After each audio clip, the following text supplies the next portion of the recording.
annual competition of the Road to Annecy.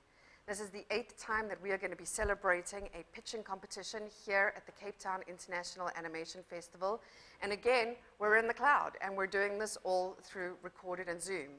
So a huge thank you to our participants who have participated in a 6-month incubation program for giving us their time and lending us their talents.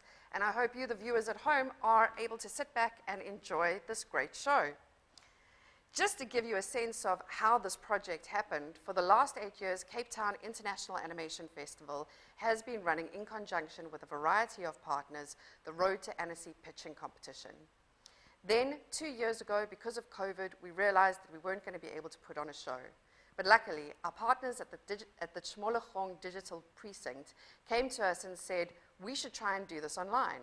And so we converted the whole format with these partners to an online format. In addition to that, Chmologong Digital Precinct, along with our sponsors, came on board to put together a 6-month incubation program. So this is the 2nd time that we've done this, and this is the 2nd year. And I think that you'll see from the quality of the presentations that are being done today, South Africa is only growing and growing and growing. So if you're sitting at home and you're watching this and you think to yourself that you might have an idea, make sure to pitch to us and make sure to enter into next year's competition. The masterclasses happened over a series of 6 weeks and had incredible international experts offering their insights completely free of charge to all our delegates. So for this, we'd really like to thank our sponsors at the French Institute of South Africa. Thank you for always supporting South African animation and being with us from the very beginning when we were still Kunjanimation 10 years ago. Thank you also to the Alliance Française Development Agency. Thank you for joining us on this journey for Road to Annecy. And of course, none of this is possible without our partners at the Chmologong Digital Precinct, who not only have provided so much of their time and their resources, but also their expertise. Right now, I'd like to introduce the judges to you. You are going to be hearing from today an expert panel of judges, which includes Christophe Herbers, an international children's media consultant, Munia Aram from the Munia Aram Company, Ntabeleng Pora from the Gauteng Film Commission, Wendy Spinks from 0 Point Studios, and Ziyanda Machingwane from the KZN Film Commission. We're so grateful to be able to have your expertise here today. We're so grateful for your insights. Christophe and Munia have worked with South African studios for many, many years and are well aware of what our landscape is and what our growth is. Wendy is an accomplished producer with several great titles under her belt and several great development projects, and has both been on the side of being pitched to and doing the pitching. And then, of course, our partners from KZN and Gauteng Film Commission, Ziyanda and Ntabeleng, who understand the South African landscape of film so well. So just to give you a sense of what today is going to look like, we're going to do a pitch, and then we're going to hear some quick overall thoughts from the judges on what they thought, and then we're also going to invite you on YouTube to put your thoughts down. So please, chat to us in the chat function. You can ask a question, you can say a comment, and we'll share it live with the audience. We are going to listen to 2 pitches, and then we'll take a quick comfort break, and the goal is that by the end of the session, we are going to be announcing a winner. The winner, of course, will be able to attend the Annecy International Animated Film Festival, which is a huge international competition to be able to present their work. But after that, every single one of these participants will also be joining us at Fame Week Africa. So you'll have a chance to be able to see them live, and we'll tell you more about that a little bit later. So right now, we're going to tee up the first project, which is a mom and daughter crew, Dr. T and Kabelo Marker, who are going to be presenting their project, The Cleanup Crew. Over to you, Kablau Studios.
to help mothers and daughters and the occasional father and son. And when they help others, it ends up helping them too, because the lessons that they learn then end up enriching their relationship.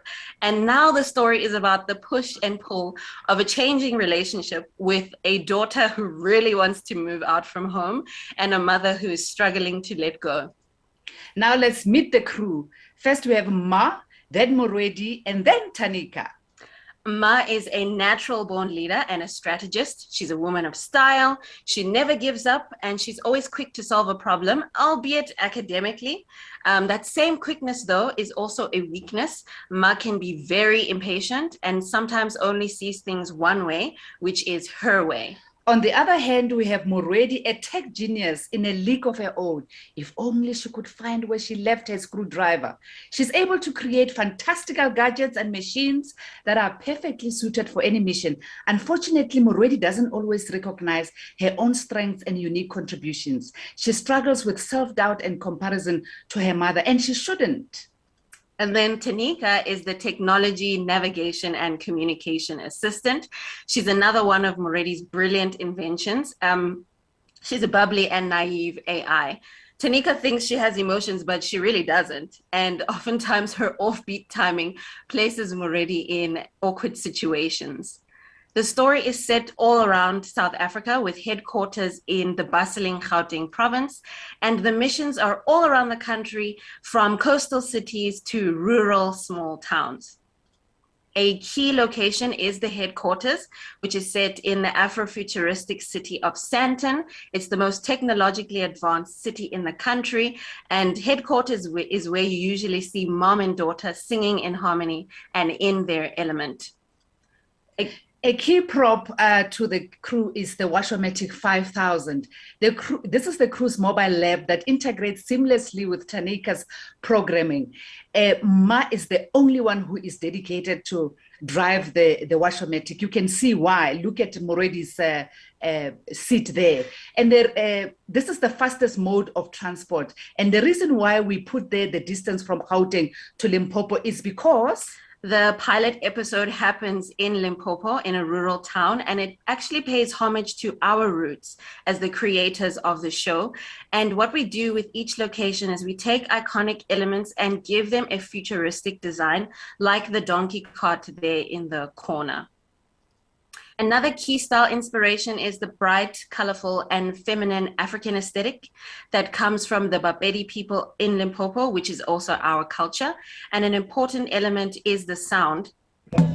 This is the iconic Sipedi drum and the shakers. It marks the crew's arrival to a mission and signals the use of their powers. The shakers are on their feet, just like in the cleanup crew's design.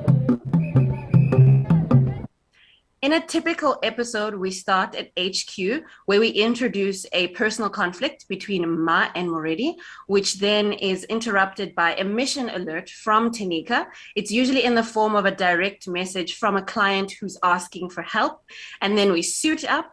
Ma suits up quite elegantly, whereas Moredi scatters around looking for bits and pieces of her outfit. And then it's into the Washomatic where they travel, and Tanika is able to brief the team on what is going to be happening with their clients and the mission ahead. And then they arrive at the mission location where we meet the client of that episode. In the pilot episode, we've got a graduating doctor and her over-the-top pageant queen mom. And the crew immediately swaps them when they see their conflict. And then the clients wake up in each other's bodies, all confused, inside a simulation in the Washomatic. Mm-hmm. And the simulation is designed to help them see the other person's perspective. Mm-hmm. At the same time, the crew has their own tension that's rising. So there's like a parallel conflict. Mm-hmm. And inadvertently, the clients do fail inside the Washomatic. Mm-hmm. So the Washomatic turns black and white.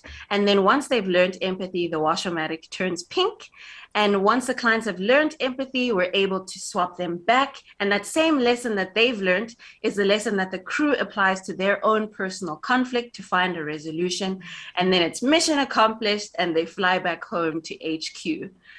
So season 1 is really about the push and pull between Ma and Moredi's relationship, starting out with Moredi wanting independence and Ma struggling to let go in episode 1.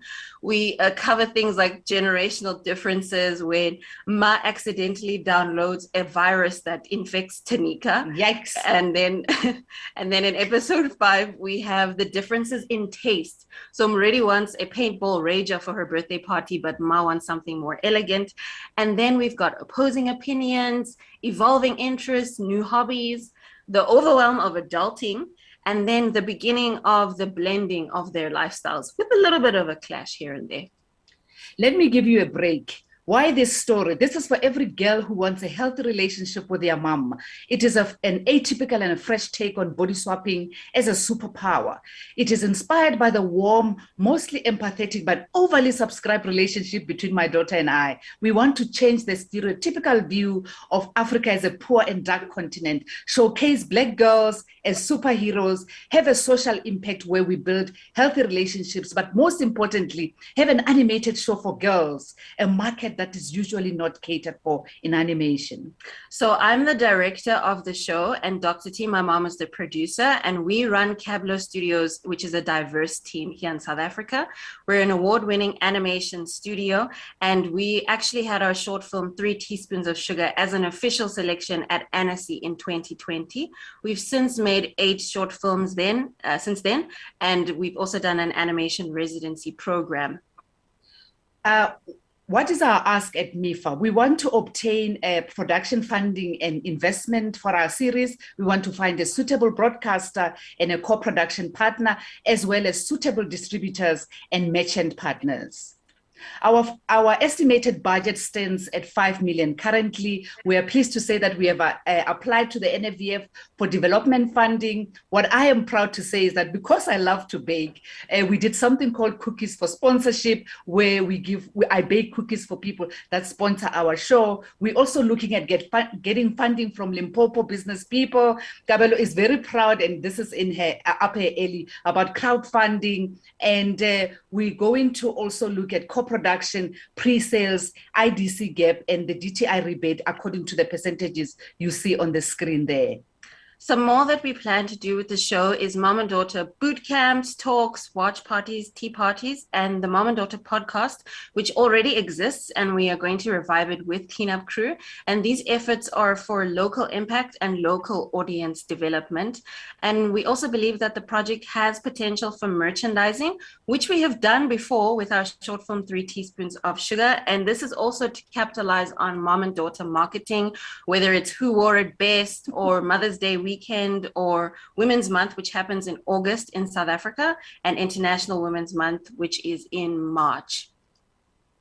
Why Annecy? We want to experience the world's leading animation festival. We want to be discovered as an emerging African women-led animation studio, and we want to create our own IP with a leading international female mentor, and the long form will allow us to have sustainable employment at our studio. So with that, everyone,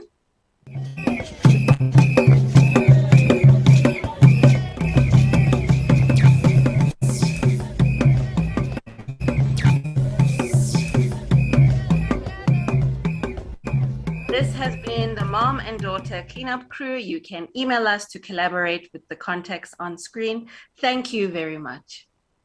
Thank you. Yay. An incredible project from an incredible team. Thank you so much, Dr. T and Cabello, for that beautiful presentation. If I can look to the judges, if anyone puts a hand up because they'd like to start with an initial thought that they'd like to share with the group. We're going to start with Wendy. Wendy, what did you think of the crew? Yeah, I'm just want to say congratulations.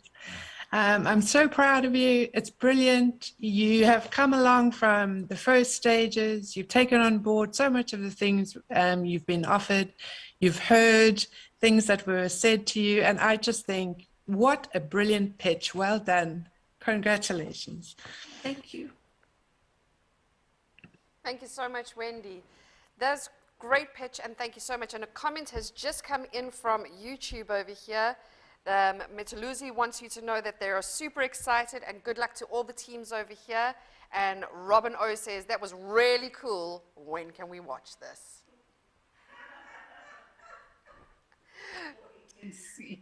Good job, Kablau Studios. We're going to move on now to the second project in the lineup. We are here to welcome the very talented Yolanda Mokgoktuzi and her presentation of Lula's Gift.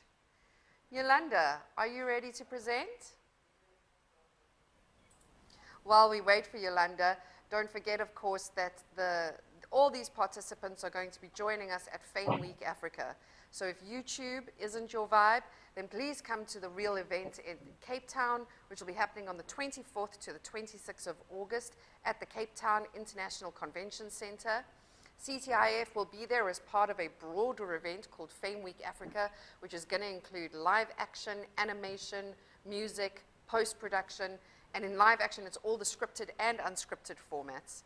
It's also the first time that MIP Africa will be being launched. So there's a real chance to do business, to buy, to sell, and to do yourself what these guys are doing right here. But before we get ahead of ourselves in August, let's go to Yolanda and let's check out Lula, Gift from the Ocean. Thank you so much, Diane. I hope everyone can see my screen and hear me, and I'm going to just dive right in. Good afternoon. Hello, everyone. My name is Yolanda Mokgoktuzi, and I will be presenting Lula's Gift from the Ocean from 1000 Heights Films. Lula's Gift from the Ocean is a 2D animated series of 11 minutes by 26 episodes. It is for a preschool audience, and it is an underwater fantasy adventure. But before I delve further into the story, I would first like to start with the story. Just 2 seconds.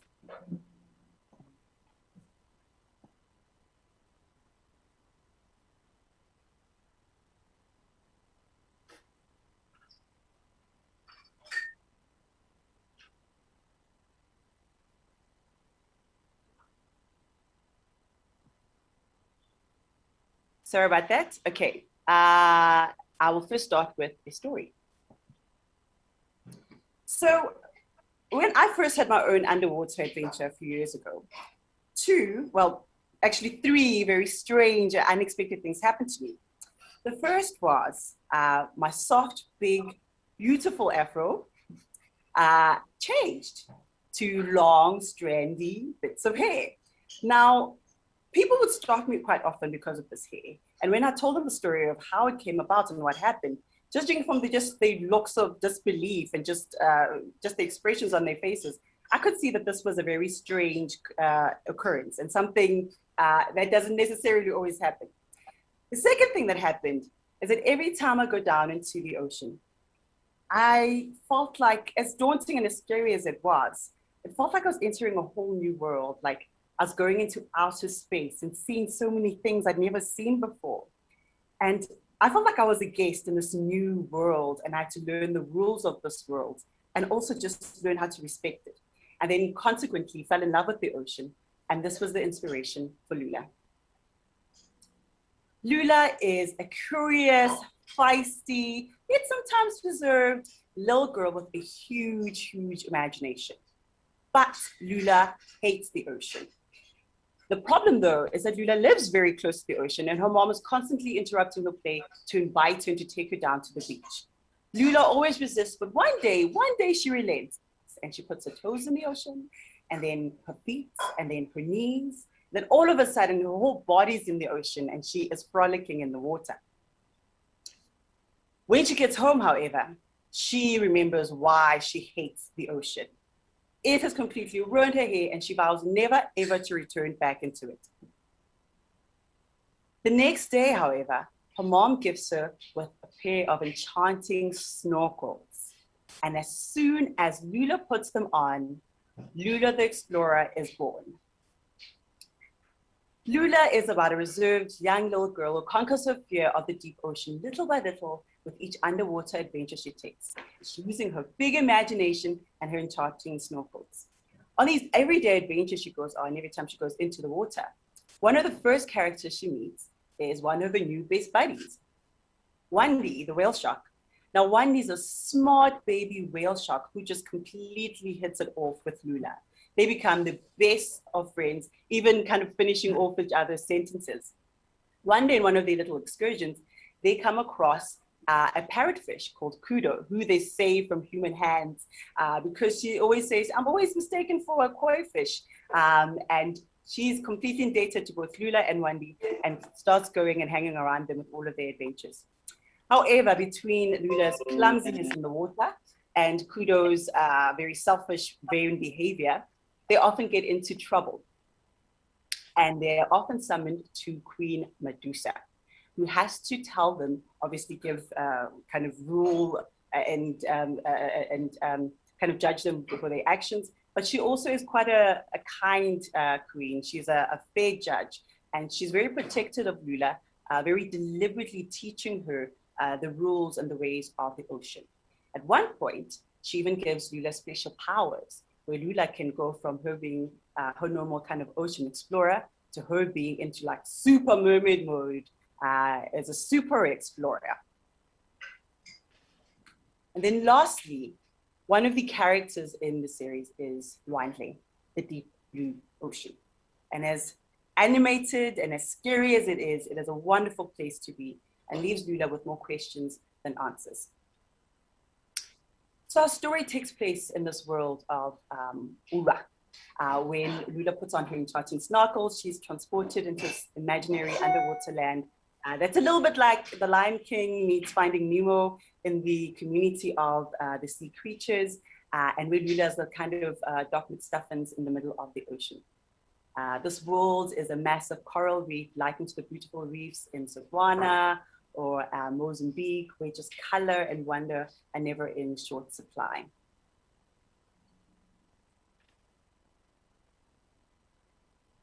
A very brief breakdown of what an episode looks like. So we'll start with a curiosity that's sparked in Lula about something. She then puts her enchanting snorkels on and says, time to dive, and she goes into the water. She stays in the shallow end, of course, but with her snorkels on, a transformation happens, and she's all of a sudden like right in the middle of the ocean. Lula goes on her adventure, and after she gets her superpowers from Medusa, she can then turn into the super mermaid, into a super explorer. And before she says it, she goes, mermaid mode, and then she turns into the super explorer.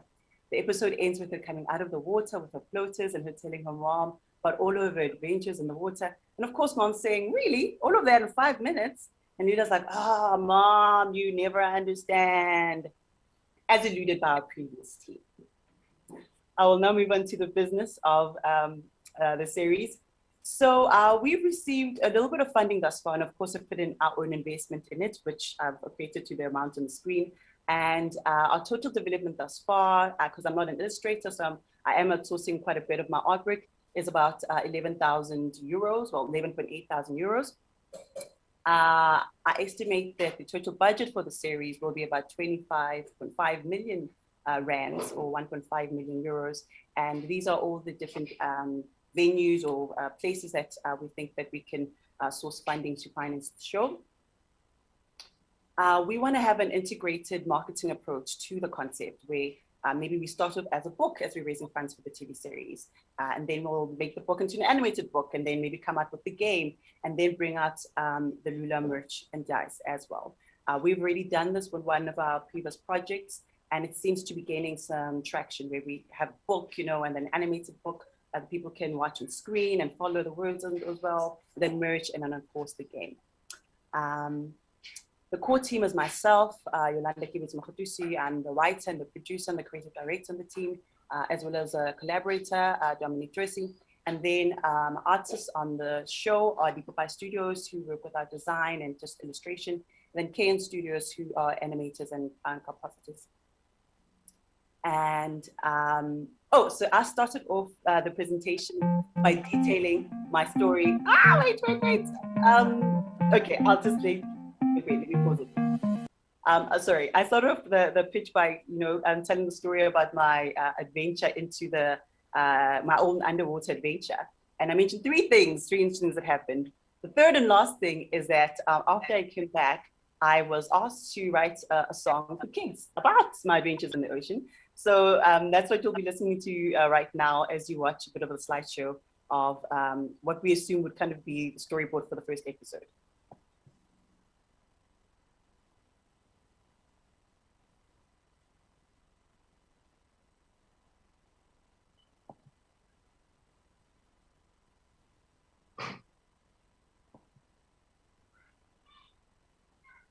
Let me try that again.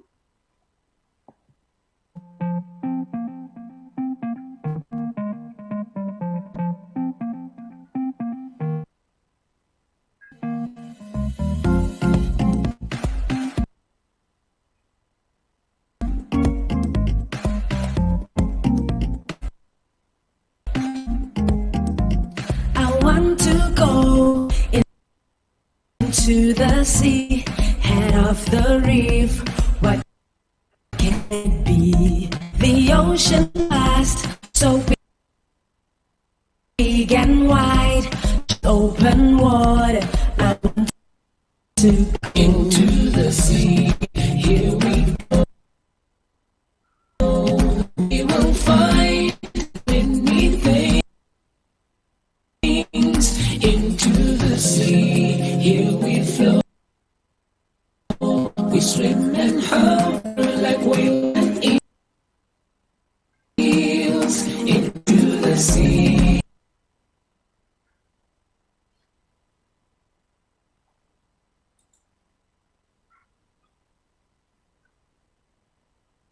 Thank you so much. Yolanda, thank you so much. It's just absolutely beautiful work. There's a YouTube comment that's just come through about how much they love the character designs, and I couldn't agree more. They're just such appealing, beautiful characters. Judges, is there anyone there who has an initial thought that they'd like to share with Yolanda and about the project Lula's Gift?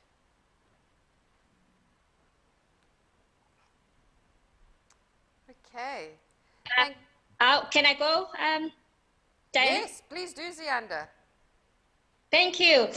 Yolanda, thank you so much. Oh my God, like I actually see, your journey as well, since you started, animation. Kudos on, producing content that is Afrocentric for children, and also especially that has to do with swimming and water, for African people, how it's always been. And I think it's really great because, it's going to help a lot of not just kids, but also a lot of people understand underwater creatures and all of the amazing things that happen underwater. And I am just gobsmacked, and I'm wondering, why haven't you come to the film commission about this? Because we have the ocean, and we have also skills and crew that people that have learned from school to film underwater and all of that. So anyway, this is, I guess, an invitation to maybe chat to the film commission as well. But it is a great story. I love the characters. I love Lula's journey. And I just, think that there'll be a lot that we learned, especially when it comes to water, swimming, and underwater creatures. Thanks a lot. Thanks, Yana. I definitely take that invitation. And that's how quickly it happens here at CTIF's and Shomologong Digital Precinct's Road to Annecy. It just takes one pitch and you already get an offer. So don't forget to enter in next year if you're sitting at home thinking that maybe this might be something you're interested in. So I'm sure, as with all remote workers, we know that it's very important to stand and stretch in between your work sessions. So we're going to give everyone a chance to do exactly that. Go make a cup of tea, go do your Pilates up against a wall, take 15 minutes to stretch, and we will meet you back here at 14:45. That's 2:45. Thanks so much. See you now.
And welcome back to the 8th annual Road to Annecy pitching competition, hosted by the Cape Town International Animation Festival and our partners at Chemologong Digital Precinct.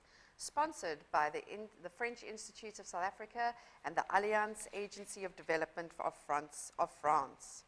We're so glad that you can join us, and we've already seen 2 incredible pictures today of some really beautiful and truly South African work from Kablau Studios and from Yolanda. Yolanda, while we were on a break, we got some notes in from our YouTube audience, which include beautiful work. Well done, Yolanda, from the Popeye Studios. Can she do anything with her hair? It'd be handy if they could be like arms, was one comment that came through. Congratulations, Yolanda. And love Lula's stories. So beautiful, Yolanda. So congratulations, Yolanda, that your audience reaction is super high. People are loving your work, and I think that you're going to go far with this story because it's a great property. We are going to move on swiftly to the next project, which is coming to us live from Offroader and Christopher Cannon. Their project is Rojo. Over to you, Christopher and Connor.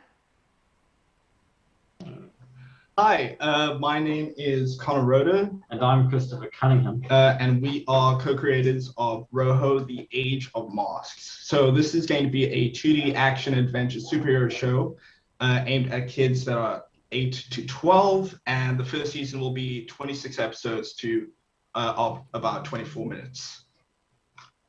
A timid high schooler teams up with a girl from the future and a boisterous jokester to overcome nefarious villains and the corrupted forces of nature. So in this world, there are monsters called the Voids that are wreaking havoc on civilization. But there are heroes called Rojo that help protect our cities and humanity from these monsters. For 13-year-old Leo Landis, however, with the passing of his aunt, the previous Cheetah Rojo, it is up to him to take up the mantle as the next hero. Unfortunately, he is not your typical 13-year-old kid. He's quite shy, doesn't really know how to socialize with other kids his own age. And more importantly, he doesn't know if he can take up the responsibility of this power. And this power, when putting on the mask of the cheetah, he can basically use it to gain powers of the cheetah. So he's able to run at super speed, leap further than any normal human. He has heightened senses and great agility. When Azara, the blue crane Rojo, finds herself traveling back in time and stuck in the present,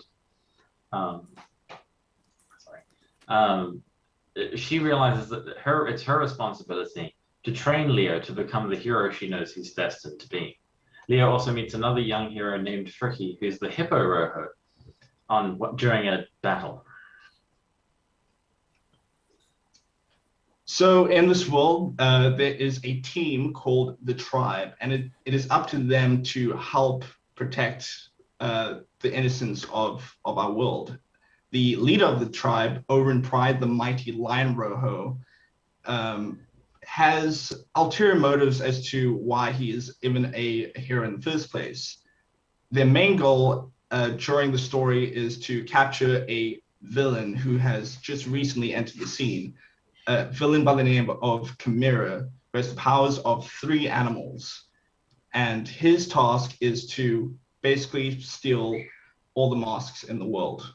Leo, Azara, and Fricky must overcome countless hardships and battle emotional turmoils as they learn what it is to work as a team and as they navigate who their friends and enemies really are. So Leo Landis, he is a 13-year-old kid and would want the thing he'd want to do most in the world is just be alone in his room. But that's not an option when you become a hero. So despite his timidness, however, he does get a sense of confidence when he puts on his mask. And while using his great intellect, he can also use his great knowledge of animals to help himself and his team to come up with solutions that they find themselves in. Leo feels very unprepared, and he wishes that he could have been there to stop his aunt from leaving to her demise. Leo has social anxiety, and so he battles with communicating and asking for help, even from his new friends Fricky and Azara. So Izara is she's always fought for herself and alone, but that all changes when she unexpectedly gets brought into our time. And what she lands up doing is leading her own team, her team being Leo and Fricky. She acts as a big sister and helps our young heroes learn to use their powers as she's a little bit more experienced. Azara is a big sister to our younger heroes, and she's been a hero because she's been a hero a lot longer. She has the powers of agility and flight, and a new empathic ability which allows her to read the emotions of the foes that they face. She uses her ability of flight comes from the help of her high-tech jetpack and suit that she uses, and she also enjoys listening to the local music of our time while she battles and trains. Fricky Viljoen is he's the third member of our team. Thank you. And he meets with Leo on the battlefield while they're both fighting. Fricky uses humor as a defense mechanism. He likes to make light of the stressful situations that they find themselves in, and he often battles with whether or not he's worthy of being a hero. His abilities include super strength. He's able to harden his skin so that rocks and bullets just bounce right off them. He's able to make rock gauntlets by using any surface, and he's able to expand his size to fit whatever situation they need. Now, Orin Pride, the mighty lion Rojo. So his powers basically are just superhuman strength and reflexes. So he's quite charismatic and basically loved by all. And being the leader of the tribe, he has gained the respect of all the members.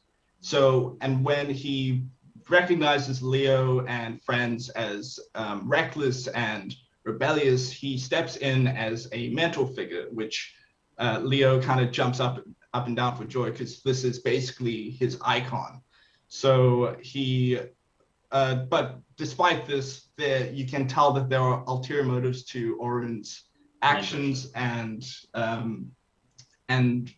basically his main goal is to find this very mysterious figure, Chimera, to stop him from stealing all the masks. Chimera is on a mission to collect and steal all of the masks. His mannerisms are erratic, and his mind has been consumed by the mask that he wears. Chimera has a mask that's a combination of all three masks, and it allows him the power of three animals. That's the lion's strength, the snake's speed, and the goat's agility. The tribe is trying to hunt him down, but his calculated yet unpredictable nature keeps him one step ahead of them.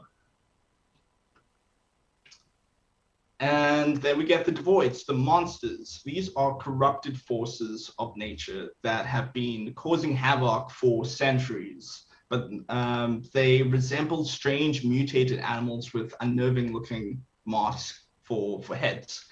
They appear through these large portals that look like tendrils and roots from a tree. When Azara when Azara uses her new empathic ability, she senses that the Devoids don't actually mean harm, and so she decides that instead of capturing or eradicating the Devoids, they're going to try and just get them back through these portals that are appearing and try and put them back to where they came from. So in this world, the story takes place in a Cape Town that's not too different from what we know. So civilization is basically the same, but of course there are these monsters running around, and we have cities across the world that are protected by these Rojo. A standalone episode will usually play out the same way. The heroes are tested or defeated, they try to improve themselves, a conflict arises, They learn, they come back and win. However, all victories are not guaranteed or sweet, and sometimes they will need to look from a new perspective to see a solution. So the tone and style of the show will be very lighthearted, but at times serious, and tackle a lot of, very serious issues. So we're taking inspiration from old 80s comics that are quite bright and captures your attention very, very quickly. But along with this, we are taking older traditional African inspiration to help inspire some of our more visual aspects of the show. The location-wise, we're using Cape Town as like a main setting, but we'll be able to see a lot of very familiar landmarks like the Cape Town Stadium and streets of Cape Town, and even the beaches in certain episodes. The music will be fairly similar to Black Panther, as it has a lot of percussion instruments like marimbas and African drums. So we'll basically be trying to get a balance between, again, traditional African music while also including more modern takes on it. Another franchise potential. We have a lot of ideas for future seasons and a lot of things that aren't explored in these episodes. We plan on having Azula discover why she's been pulled back in time and trapped in our time. We have some villains are defeated, but there are still more villains out there in this world, and of course, there's so much African culture and inspiration that we can take and incorporate into our stories. We'll also be using crowdfunding to help fund our show, of course, and we're planning on using extra IPs like comics and merchandise to help create a community to gain support for the show. We'd like to put together a dedicated team of animators and writers to help develop our story and create something like a teaser trailer to use as proof of concept. Myself, I've studied animation for 3 years, and I have one year of experience in the industry.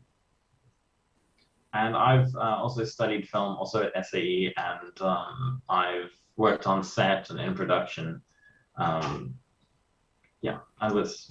Sorry. Cool. Yeah, thank you for listening, watching, and I hope that you guys find yourselves interested in our project.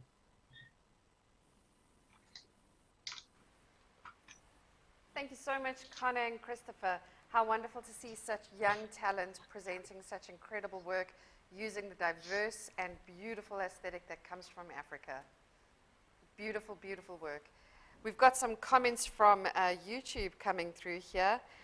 Rojo is giving me Kipo vibes, which is a pretty nice compliment. Nicely developed concept. Wow, these are awesome. So well done, guys. The audience really enjoyed that work. If I can look to our judges, perhaps someone from our judges wants to give an overall comment. Christoph, let's go over to you. Yeah, thanks a lot. Yeah, very nice young team. I want first to also congratulate the two first ones, the Power Ladies. Well done, well targeted, and really well developed. So now to the young team of two guys. I have to be very honest, the character I like the most is your female character, the superhero from the other times. Congratulations on that. I think you progressed. Some of new design is really good. It's very ambitious, but I think you further need to check what's the focus, to really further push the stories, to really understand what's the main focus, to come, I think, to a better understanding and a better next steps for you. There are too many characters and stuff in it that I love your youth and your ambition, your main female characters, the rest. But I think there are further steps to be done in the development of the concept and the stories. Sorry to be a harsh judge, but I'm half German. That's where it's coming from. Well done. Good luck further. Thank you so much. And we want to head over to Munia as well, who also would like to say something to the team. Yeah, I just would like to say that it's a very good pitch because we worked together, and I would like to mention that my favorite characters are Connor and Chris. Yeah, bravo. You did a great job. You listened to us, to our comments, and yeah, it's amazing. You take us to your journey. I want to know more, Rojo, how it goes. And yeah, you have many characters, but my favorites are definitely Connor and Chris. You improved so much. I'm really proud of you, and thank you so much. Thank you so much. Thank you. And we'd like to hear from Wendy as well. Just a quick one to, agreeing with both Christoph and Munia, and just to say on all of their comments, while I'm agreeing, and I'm also just saying congratulations, because the improvement from where you were to where you are is huge. You're so young and you took so much on board. And I want to congratulate you for that and encourage you to keep going. Like, don't give up, but keep listening, because you're showing that you're listening. So keep listening. Christoph's comments were really valid. And I just want to say your artwork and your character designs, it's beautiful. And the style, I think, could do really well. So I find your project really exciting and encourage you to keep going. Well done. Thank you to the team. Let's head over to Ntabaleng, who also wants to add to the comments. Hi. Yes, thank you, guys. I think the presentation was great. However, I still really feel that because there's a lot of superpowers and hero storylines, you might just have a challenge with attracting a lot of investors. So I think my advice is for you to bring in the African context of it, which is obviously your music, your locations, your characters are very strong, which is another added advantage. So use the things that will then find your presentation to be unique, to then bring those out, because of, the storylines of superhero, they've been done over and over again. So you need to then find the selling point as to what is it that could be more attractive. And I think where your locations, your music, and your characters, you've got something going there, and I think capitalize on your advantages, and I'm happy. So you won in terms of comments, by the way, guys. You got the most comments. #1 in comments collection. Yeah. And that's to remind everyone that, of course, the teams do receive a full sheet of comments at the end of this to help them take their projects to the next level. We're just finding our flow now, and we're finding our jam. So I think that we're all starting to get a little bit more involved. But we're so thrilled that you can join us here at the 8th Annual Cape Town International Animation Festival in Chimologong Precinct Road to Annecy. We've just heard from Connor and Christopher on their latest project, Rojo. And we're going to head over to the final pitch project of the day, which is The Adventure of Wolf and Wolf with Marley and Voldemar Coetzee. It's lovely to have you here, guys, and it's lovely to see your project. Over to you. Hello. Just one technical glitch. Technical glitch here. Sorry. Okay. Thank you, Diane. Good afternoon. And good afternoon to all the judges and everyone watching on YouTube. I'm Marley. And I'm Voldemar. And we're the creators of The Adventures of Wolf and Wolf, a 7-minute episode 2D series aimed at preschoolers aged 3 to 6. We're looking at 26 episodes of action-adventure underwritten with a social-emotional undertone. We'd like to transport you to a small African village where a 7-year-old wolf, together with his imaginary friend, shows preschoolers how to tame big emotions into personal power when they go on courage-building and challenging action-filled adventures. Supported by their motley crew of after-school friends, this duo turns solving problems into imaginary play using their favorite toys, their wire cars. But before we continue, telling you about Wolf and his doll that comes to life, let's quickly delve into the awesomeness of what wire cars are and what it is. These 1 to 10 scale cars are made from bent wire into the outline of a car. A long wire or stick is attached to the front axle so the child can push and steer it as it wishes. These are distinctively African toys that plays a huge role in our play pattern when it becomes in the real world, and when it becomes life-size rescue vehicles during the imaginary play. The first wire car we would like to introduce to you is the short wheelbase Offroader. It's trustworthy and practical, just like its owner, the main character, Wolf. He's like a bit of a Indiana Jones, Crocodile Dundee, or even James Bond type character. Wolf carries the series with his love for adventure, bravery, practical thinking, empathy. He's the character that also initiates most of the rescue missions together with Piri, his imaginary friend. That's also his doll. But what is one of Wolf's secrets to being so calm and confident? It's always having Piri, his imaginary friend, and his emotional springboard by his side. So Piri is Wolf's toy doll, and you can often find her in the nook of his little elbow. But when reality is pushed into an imaginary adventurous direction, Piri comes to life in an Oprah-like fearlessness and curiosity mixed with Hermione Granger's level-headed logic. Together, Wolf and Piri are the brawn and brains of each adventure in each episode. We'd also quickly like to introduce you to Sibu, who is the complete opposite of calm, and he buzzes like an over-caffeinated toddler. The frantic lion. In each episode, Sibu does his homework at bustling Piri Cafe, which is obviously also the epicenter of all town-related news. So when he overhears conversations about a problem in or around town, Sibu quickly blows up the situation into a full-scale emergency and has to tell his friends immediately. So this makes for many a funny moment. As clumsy and panicked as he is, he will bump into things, fall over his own feet, and often go into a Will Ferrell-like high-pitched voice. This is an emergency! We also have a cast of secondary characters, which is a cast of kids characters that are the friends that join Wolf and Piri on their adventure. So the kids get chosen per adventure according to their personality, strength, and the wirecar's traits. And these are also the friends that then learn how to tame their big feelings into personal power. We've got our fierce and protective meerkats, Talita and Wadey. The girls. Then we've got clumsy and goofy monkey Logan.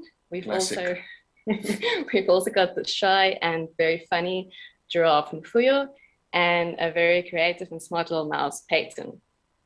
We've also got a revolving cast of adult characters such as Jabulani and Mama PC, but they, even though they're interacted with, they're never part of any of the problem solutions. Imagine the delicious smell of a Sheshonyama braai hanging in the air. A tourist bus travels past a street performer that adds to the lively market noises near the harbor. The vibrant and detailed town has many opportunities for high volume of episodes with locations such as a cafe, a restaurant, hairdresser, we've got a mechanic shop. We also have a soccer field, museum, mountain, cliffs, roads, houses, and then also our famous nature game reserve that borders against the town. That allows us to have traffic that comes through town towards the nature reserve. So there's a constant flow of scenarios waiting to happen. So with art direction from Voldemort here, who is also a SAFTA-winning production designer, we'd aim to create a world that is very authentic South African village, with a colorful mix of building styles, textures, props, small details that are visually stimulating for our young viewers, as well as for the parent or guardian that watches with them. Here we'd like to reference a film like Disney's Encanto, which is a very beautifully detailed representation of a location and culture. So we have developed a pilot script as well as story outlines for episodes such as Colorful Mrs. Snake, Magnificent Monsieur Caniche, The Wedding Speech, Monkeys Can't Be Afraid of Heights, and Festive Season Furore. Our Firefly Full pilot episode, The Lyrical Lantern, revolves around building the courage to face your fear of the dark. But so to understand how an episode format would work, let's quickly tell you about what actually happens in a typical episode. So our friends are playing in front of Cafe Piri Piri. Then, anxious lion, Sibu alerts the friends to an emergency situation. Physical comedy then always follows his very melodramatic attempt to forewarn these friends, but no one really takes him seriously, except for adventurous little wolf that then encourages the group that they must be the ones that save the day. Obviously, Piri, his imaginary friend, also helps him to encourage the friends. So on the beats of a jazzy drum, we then have a formatted sequence which has the same visuals in every episode, which takes our cast from the real world into the imaginary world. So the format begins with a 3-step action plan that's drawn up in the sand. It's Wolf's hand taking the stick, drawing it in the sand. Our friends then shout an excited Sheshisa, which is displayed on the screen. It means go, go, go. And then in the midst of a superior jump, while Wolf and his doll, she magically transforms into life-size Speedy, whereafter they land in the seats of Wolf's wire car. Also life-size. Also life-size. This is then the end of the formatted sequence, but we now find our friends in their life-size rescue vehicles on an exhilarating driving sequence, drift scenes, you name it. This is the XXX James Bond sequence car chase towards the scenario. Has to be there. So as the friends solve the physical problem at hand, an anxiety-driven fear then arises for the friend or friends that has been helping Wolf and Piri. With our psychologist underwritten courage-building techniques, such as singing a song when you're nervous or taking things one step at a time, Wolf and Piri then guides this friend to either just face the fear or help to deal with it. Back in the real world. We end with a group of friends having a quetza and a milk-tart jaffle at table. Quetza is a bit of a ginger beer drink. Let's see. It's noticeable in the action of the friends since the anxiety has been solved that although the life lesson has been learned in imaginary world, they now have the skills to use this in the real world. And this brings us directly to our statement of intent, which is to instill the building blocks for emotional resilience at a preschool age. We do this with anxiety combating tools written into various aspects of each of our episodes. And in doing this, we hope to give kids the ability to self-regulate physical and emotional reaction to fears and uncertainties, setting them up just to be able to be better equipped at handling problems such as cyberbullying, fear of rejection, fear of failure, from that very difficult tween and teen life cycle phase right into adulthood. As creators of the show, we have approximately 15 years of experience in 5 SAFTA awards and nominations as a costume designer and as production designer within the live action side of film and television. Also on our team is renowned South African animation company Mind's Eye Creative, as well as our facilitating production house Nachtvlug, that's based in Cape Town. We also own an 8-year-old South African kids clothing brand, Wolf with Kids, and we have now turned this entire business into a merchandise brand based on the animations characters. Some of our merchandise products are already selling as top-ranking products in their categories on South Africa's largest online retailer, takelot.com. Adding to the play pattern for our series, we're also in development with South African-produced soft toys and also wire cars. So we have an estimated budget for 26 episodes of about 3.2 million euros. We are looking for a broadcaster as well as for funding for the rest of the development and of course for production. We are open to co-productions, and we've also discussed the project with South Africa's Industrial Development Corporation. Yeah. So come along with us. We'd love you to join the adventures of Wolf and Wolf in sharing the excitement of a South African childhood with the world. Worldwide. Thank you. Thank you. Thank you so much to the team. I think it's just so incredible that we've been able to come together as a community and see 4 incredible pictures that are clearly from the African content, clearly have an African aesthetic, and are brand new stories that we haven't seen before. So congratulations to everyone. Some comments that came through for the Wolf and Wolf team on YouTube from Popeye Studios. Love this project, so nostalgic. Moteki wants you to know that bringing back the play aspect with the story, kids no longer play outside and would make a cool reminder of playing and being creative and building and making those wire cars. Jabulani has a nice cynical expression, very cute. I see this in a kid's book. I love the normalizing of boys playing with dolls. Ah, wire cars. I remember going to the beachfront in Durban as a kid and seeing all the vendors selling these. These are just some of the comments that have come through on YouTube. And if our judges have anything that they would like to add to that? Christoph, I think we are turning to you. Yeah, I'm not scared of being the first idiot. I really love it, as the three others. I love the very close to kids in their imagination and the little games. I think the design that can further evolve, we evolved already. Some of the pictures I saw are much closer to what can be animated already. And it's really big progress I see there. Are close to that also. It looks almost like kids drawing, which is very convergent and good with the topics, with the story. I think you might get in the story, in the history of the first James Bond with Ginger Beer preschool show. I'm not sure you can further push that to the BBC and the likes of them. You might want to think about the target. I think it might be a bit older than just preschool, in my opinion. Maybe thinking about that. The scope is maybe a bit older, but otherwise, yes, congratulations. I think you're on your way. Thank you. Thank you very much.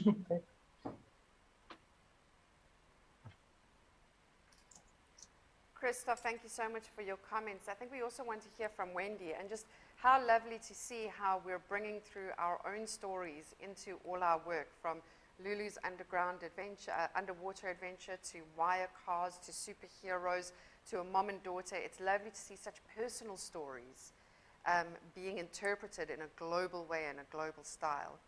Wendy, over to you. Di, I couldn't agree with you more that all four have been so unique. It's a year of complete difference from the years of past. I'm really impressed with everyone. But just to talk to Wolf and Wolf, great presentation.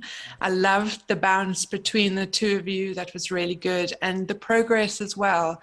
The feedback we gave you and the progress that you made on bringing this package together in the way that you have in such a short space of time is fantastic. So I commend you on that, and I really loved listening to it. I have always loved your project because I think it's really unique. It's a great concept, and I wish you everything of the best. I can't wait to see it animated. Those designs, I'm sure, are going to they're going to change slightly, and I'm really interested to see where they go. Congratulations. Thank you. Thank you very much.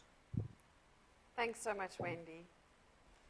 Well, there we come to the point in our show where we have officially seen all four projects. So we are now going... Zianda is raising her hand. Sorry to interrupt. No, sorry, Zianda. Come and chat, Zianda. Thank you, Christoph. Thank you, Diane. I just wanted to say, overall, great stories, great presentations. Kudos to everyone. I mean, you guys are doing so well. And now to Wolf and Wolf. I think it's such a brave story, targeting a young audience, that tackling anxiety, but in a soft manner that will appeal to a palette of toddlers. And I think, since this generation is very much into digital, this story is very important to help the toddlers cope in this world. And I think I actually admire, that is character driven, and that the kids will relate to the toys, and I think the toys will be a big attraction to the story. And I mean, we've seen shows like Cocomelon and how kids enjoy it. I know that Christopher was saying maybe they should expand it to a bigger audience, which I think actually one of my comments was that maybe the crisis should be more targeted towards toddlers than older kids. But I think now I can see what Christopher was saying about expanding it to the older audience. But otherwise, well done, and thank you very much for all of the pitches. Thank you. And we're going to head straight over to Ntabeling for the final thoughts from our judges. Ntabile? Yes, for me, yes, for me, it's just a quick one. Just to tell the team that the GFC have opened for funding. So with everybody looking for development funding, it's an opportunity for them to also look into our website and see if it's possible for them to apply for funding whilst we're still trying to grapple for money and ensuring that at least once we go international, we need less and less from our investors. Thank you. Thank you. You heard it here first. Not just for the pitches that are here on our platform, but also for the pitches at home with you. GFC funding is now open, and so you should be taking your pitch Bibles there, and you should be applying for development funds. So, what's next? The next step in our phase is that we are going to send all our judges to a breakaway room to deliberate. In the interim, we're going to take a quick 15-minute break on our side to give them a chance to chat and to discuss their feedback. And then when we come back, we'll be announcing the winner of the 8th edition of the Road to Annecy competition live here on YouTube. Thank you, judges. Off you go. And thank you to our participants for all the wonderful work. Audience at home, we'll see you back in 15 minutes, which is at 20 to 4, 15:40 exactly. See you then.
we're back. Welcome back to the Cape Town International Animation Festival and Chimologong Digital Precinct Road to Annecy pitching competition. We've seen 4 incredible projects today, and we are thrilled to have been able to bring them to our stage and to you, our audience. We want to remind you, of course, that if you at home are interested in the pitching competition, please pay attention to social media, whether it's Chimologong or whether it's Kataf. Like and subscribe this channel so that you can stay up to date with news, with extra special festival presentations and masterclasses that all get posted here, and of course the announcement of when 2023's Road to Annecy competition will be happening again. Also, while we've still got you here, and before we go into the judges' room to hand over to them and hear their feedback, we want to again thank everyone at the Chimologong Digital Precinct for their support in getting this incubation off the ground and for helping us to build this beautiful pitching competition, which is really one of the highlights of my year. We also want to thanks to our partners and to our sponsors, the French Institute of South Africa, and of course the Alliance Française Development Agency. And now we get to the exciting bit, the judging. Now remember, the judging isn't just for the pitches that have arrived here today. You're going to understand key insights from top international judges by listening to how they've reacted to other pitches. So let's hand over to our judges and get them all into the room here with us. Nice to have you guys. Let's hand over to Christoph to lead our judging session. Yeah, it's me leading, not because I'm French, but I was the only boy in the group. So kindly the ladies gave me this thing. And what we want to do is we would love to send everyone to Annecy to do a cleanup team underwater with masks and wolves. But this is not possible. I will ask the French president, the next one, hoping it's the right one, to maybe extend the money we give to that Rainbow Nation thing, but it's not possible. So what we suggest is everyone thought it would be good to summarize what we really liked in each project. So I would hand over to, if I don't mistake, to Ziyanda to talk first about cleanup crew that we really loved. Thank you, Christoph. Thank you so much to the mother-daughter duo. A great presentation, great story. It is actually a unique story. I mean, it's really exciting, you know, to see a story that's focusing on such a universal topic, which is a mother-daughter relationship. And also what I really liked about the story is that it's set in the future, but also puts a spotlight on Limpopo, which is a rural area that you would not really normally see on screen. So it's very exciting, you know, to see the team utilizing both the artificial intelligence and animation side of the story, and also the locations that, you know, audiences would normally see on screen. I mean, I think what my comments were in terms of feedback was maybe we could make it a little bit more mysterious. So for instance, you know, the audience can be given like messages or symbols that we can then dissect, you know, and that will also help us make sense of this world. And also, you know, if we can just get into Tanika's head to see how she makes these gadgets and, you know, that are so powerful. And so that will also help us to see who exactly she is and get into the process of these gadgets that are made. For instance, also in terms of how they work, are they always working perfectly all the time? So I was thinking about the washomatic, which was the example that was given. Is it possible that sometimes the washomatic breaks, you know, and if it does, then what does the mother-daughter duo do? Does that mean then they have to now tap into their human element and just see how they can work together as a team? And that will also help us in terms of seeing their relationship and see them build their relationship. But I think overall it's a really great story, and I really think that it has a lot of potential. I know the mother-daughter duo have been doing a lot of work in animation, which I'm really, really proud of and I'm excited about, because as South Africa, our focus and our mandate is to develop animation. So I am really excited, and I'm saying to them, well done, and wish them all the best. Thank you. Cool. And maybe you want to rename the genius Yanda, because she might give you some money then to continue. But fabulous. Yes, I admire you too. My mom was also fabulous, and I'm not sure I was as good a daughter as your daughter is. So now for Lula's gift, we'll have few words of Nanbelling, please. Oh, yes. Daveling. Thank you, Christopher. Nanbelling, yes. Lula's gift was a great presentation. More than anything, I think the mix between the educational and the entertainment settles well, and I think it's easy for even the audiences to relate with. And you always want it, particularly for developing content, for audiences to come out, to have something that comes out of it, but also dealing with the stereotype of how generally, you know, as young kids may also be afraid of water, and how that story is set in the water also is amazing, but also bringing that futuristic character into it. Also, I think another thing that is very important is to ensure that you know, in the initial presentations, there were an extended business merchandising and business plans which were part of this project. So I think also that brings in another element in which one needs to consider to say, whilst we're still continuing with the production, the development of this production, still continue to have all these other programs which you had in mind that will then bring the story to life before it's even completed. But also I think in terms of the storyline and the character design, as well as the pitch itself, it has a great potential to also attract potential investors and international investors. But also I think the storyline itself also has a potential to also go into wider territories, and really the focus will not only be for Africa. So yeah, thank you so much. Thanks so much, Tabelling, and I'm sure you're gonna swim with her around to make it work successfully in South Africa and outside. And if I remember well, Ziyanda, you also invited her, right, to talk to you, right? Okay, so now we go totally unmasked to our amazing duo of Rojo, and Wendy is going to give you a few hints. So guys, just firstly, we've said quite a bit, so it's going to be a little bit of a repeat, but I want to say to you, well done again.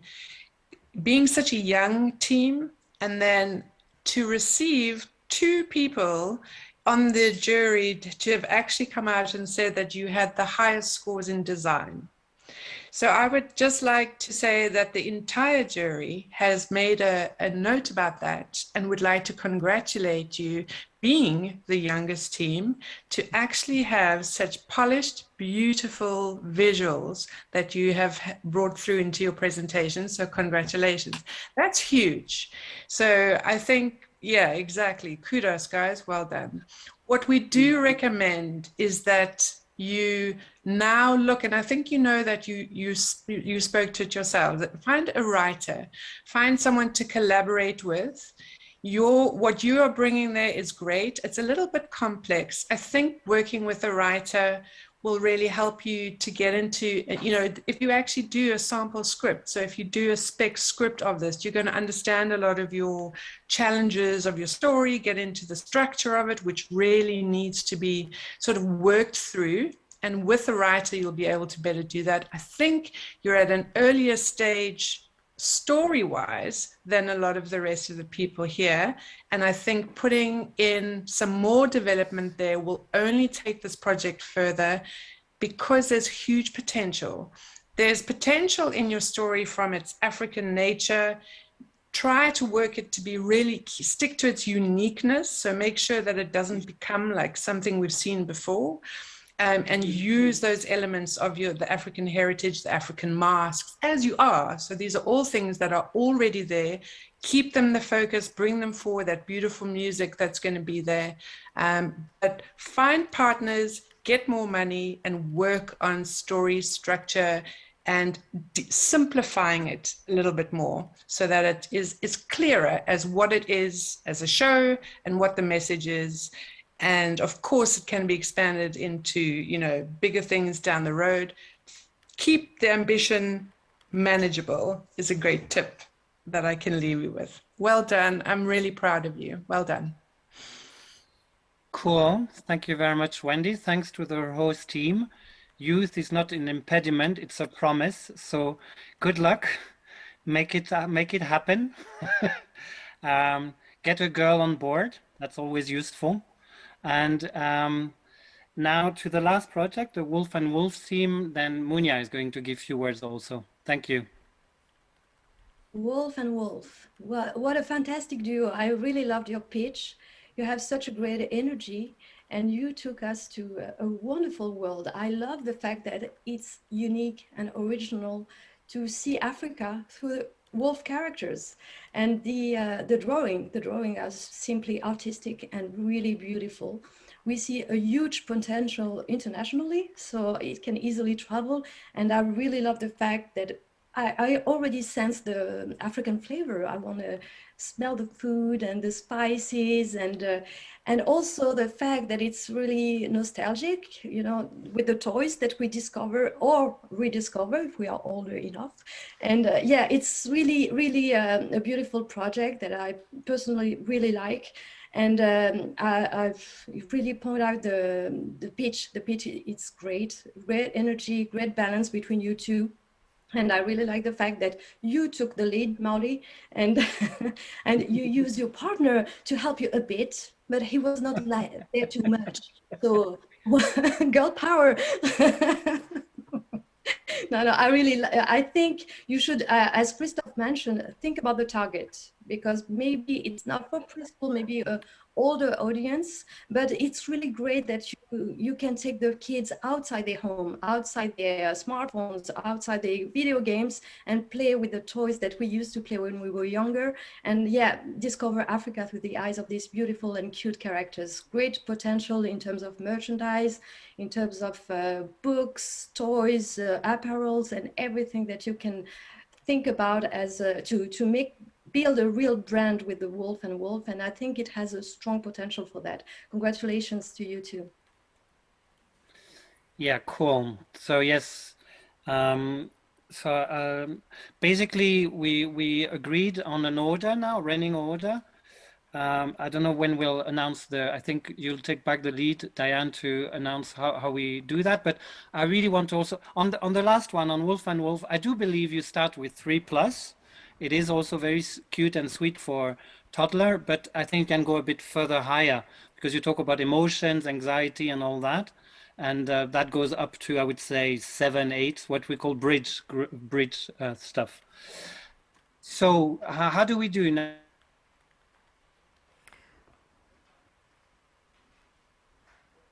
Have we lost his sound?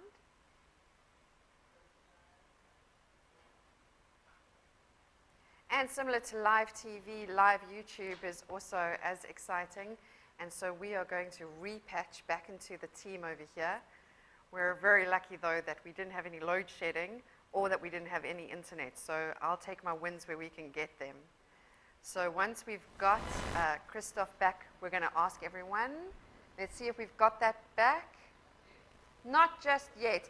Let me take this opportunity to tell you a little bit more about Fame Week Africa.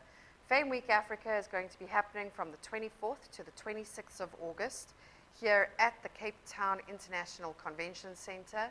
It's an opportunity to meet with buyers, distributors, development executives from all the major studios, and is a chance not only to pitch your creative work, but also to pitch your studios. It's not all about original IP, it is also about service work coming through to Africa. So if you are interested in doing business here on the continent with international studios, then Fame Week Africa is the place for you to be from the 24th to the 26th of August.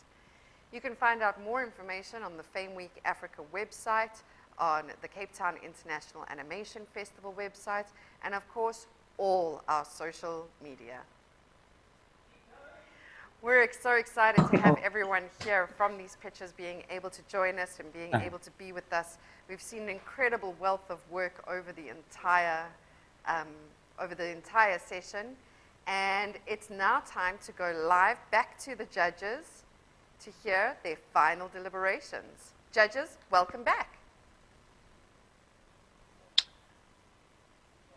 Hello again. Hello. I'm the only non-female judge. The rest was girl power. But I'm very, very happy in the name of these fantastic 5 people to say it was an amazing journey. There is a runner-up. We basically saw the 4 pitches, and one show came number 2 or 1 or 3 in our judges, and it was Wolf and Wolf. So congratulations for being number 2. Thank you. Well done. Your project's beautiful. It doesn't bring you to Annecy, but to the satisfaction of being the number 2. And the number 1 is an amazing project, a very strong, big ambition for girls in the world. And it is Lula's Gift. Thank you. Congratulations. Join the world of SpongeBob and Dora the Explorer. Yolanda, good luck. Yay! Thank you. Okay, I was not expecting that. I don't know why. Well done, Yolanda. Yay! Oh, yay! Thank you. So we're very happy to see you in France very soon. In June, you'll be in Annecy, and I'll be there to support you. I don't know from the other judges. Munya would be there, I'm sure. Wendy, I don't know if you'll be there. No. Tambeleng and Zianda, maybe. But I'll be there, and we have a session together there to prepare your pitch. And I can't wait to see how far you can swim. By the lake. Yes, in the lake, Yolanda. You'll enjoy it. Thank you so much. Thank you. Wow. Yeah, wow. Okay, I don't know what to say. But yeah, thank you so much. This has really been such a great process. I just had a log line, I think, at the beginning of this. So this was really great to be part of the incubator and how it built the concept, and just also being amongst my peers and watching from them and learning what they were doing and trying to, you know, incorporate it into my project. So I'm really, really grateful. So I would go for a swim with Dr. Mum and the daughter. I think they will give you amazing tips. Yes, yeah, I already jotted some down as we were going through the pictures. I already jotted some stuff down. So yeah. And also I think the Wolf and Wolf will want to design some swimming stuff. They are good at that. I might knock on their door for that. I quite like what their merch look like. So yeah, thank you. And well done to you too. Well done. Thanks so much to everyone. I give back to the Rainbow Nation. France is admiring you. And I love everyone on that screen. Thank you. Thank you. Bye-bye. Congratulations to everyone. Thank you so much for being here with us. Thank you for participating in the Road to Annecy.